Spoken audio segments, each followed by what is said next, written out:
Hey guys, Emily Muchanti here, and I'm back with a video for our new reading intervention teachers.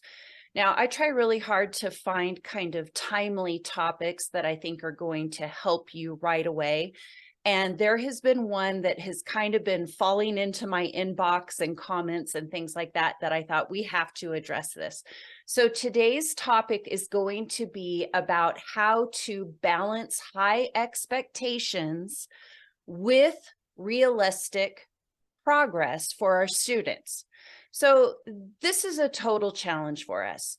We know that we are seeing students that are with us after years and years, in some case, of literacy and reading failure.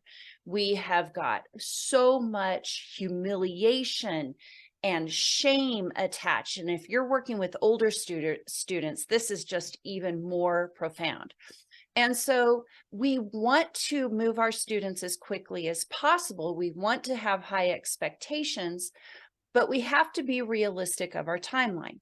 So that is what we're jumping into today. Before we do that, remember to like, subscribe, share, do all the things, leave me a comment. I want to hear your situation. All right, so getting back into this.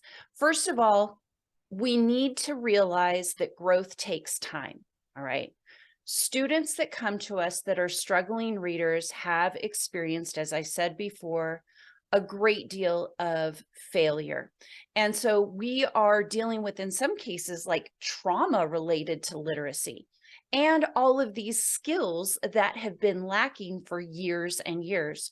Now, we know, let me pause and just say that early intervention is best. And if you are focused on that K2 area, then, oh, bless you, because that is really where we can make the biggest gains the quickest, so that we don't have to deal with these kids, their emotional connection to this problem that happens years later. So that is a great thing to do. But we do know that there's a great deal of research that out there that tells us it's really about 2 years of consistent intervention, direct instruction that is going to do the job for this. That means about 50 plus hours of intervention. So I want you to stop and think for a second. How consistent is your intervention?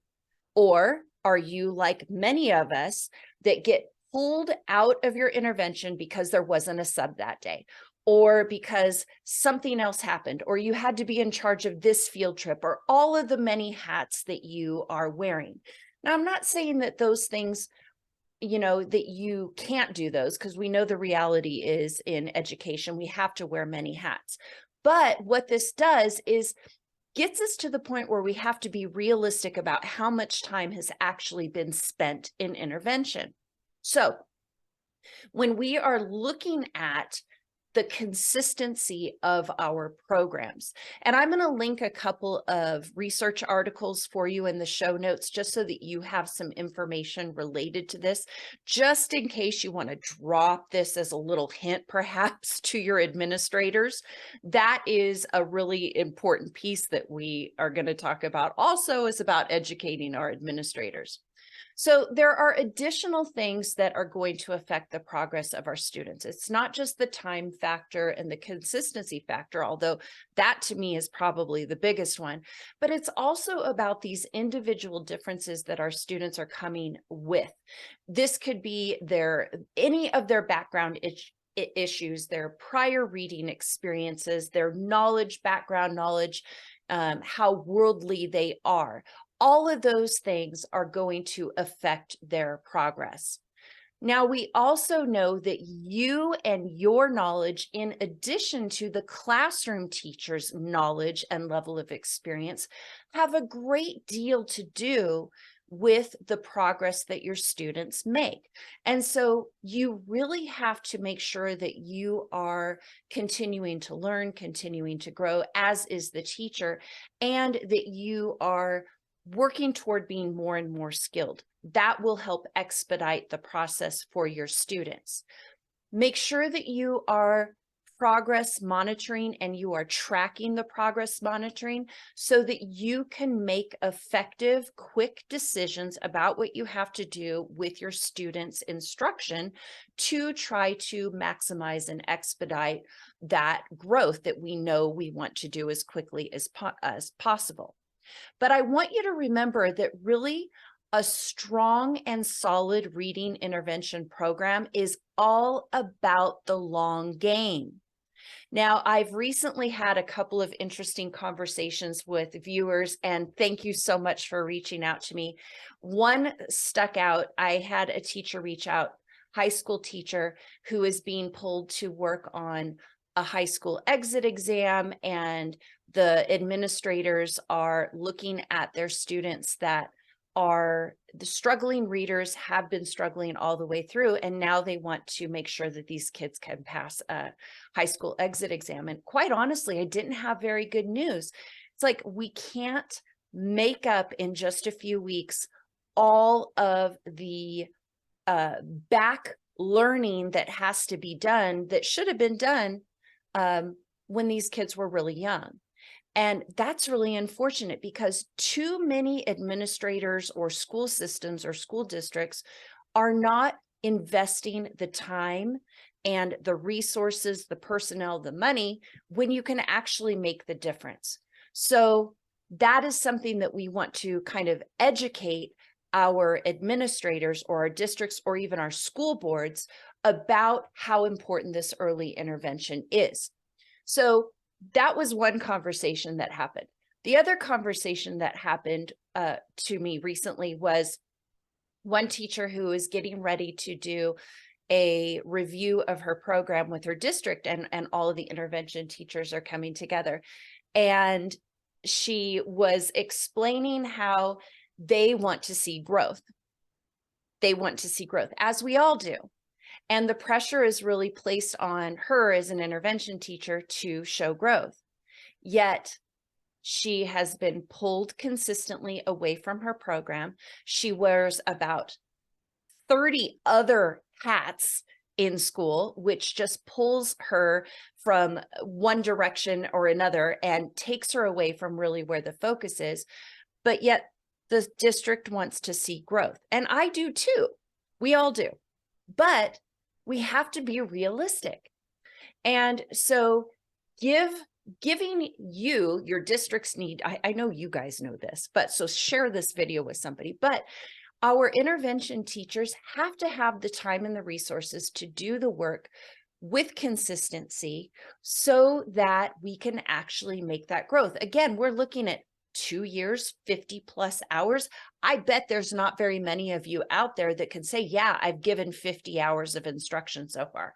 I bet it's just not possible. We're talking about 2.5 hours, if you're lucky, per week, right?